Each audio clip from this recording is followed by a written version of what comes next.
glad I remeasured because I don't think I like.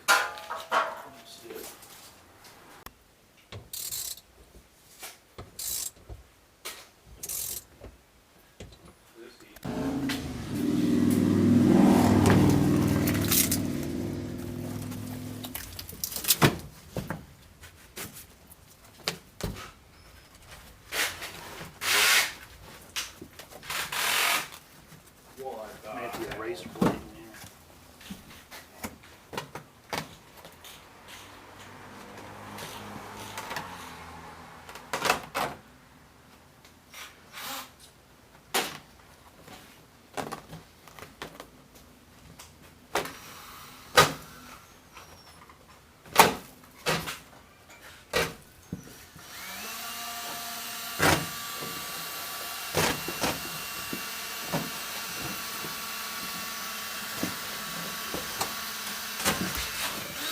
You all right?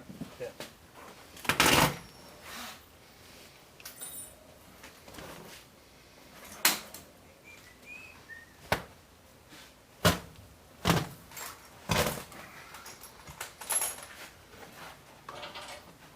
That's just great. Now we can't reuse that carpet.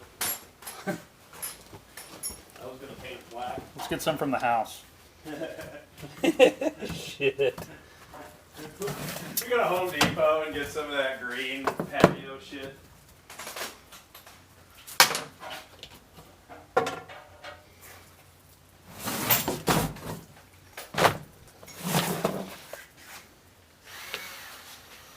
Let's see here. Keep that stuff. Keep that stuff. Yeah, okay, good. We're gonna try to reuse all that insulation. Everything we can reuse them. Alright, we made some progress today. You know, big step is we finally got the second frame rail in. Got that all welded up. I just got to clean up the welds a little bit. They're structurally sound, I just need to clean them up. So, and then this side we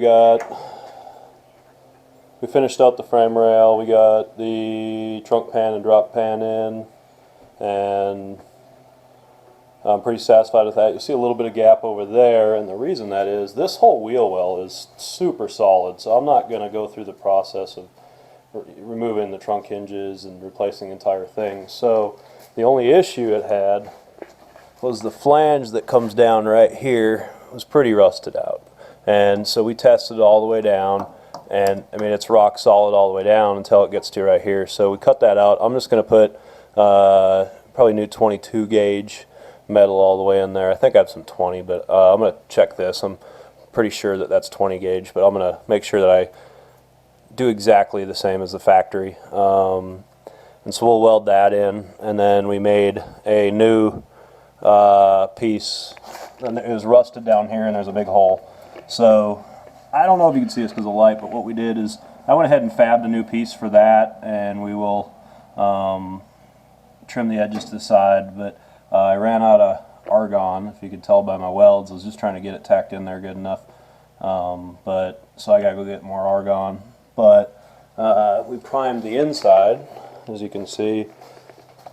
We primed the inside, and just because I want to get to every edge of it, I don't want to leave any exposed metal, and then we will prime the outside once we're done welding and all that stuff. And then this whole trunk is going to get cleaned out, scraped, primed, and painted.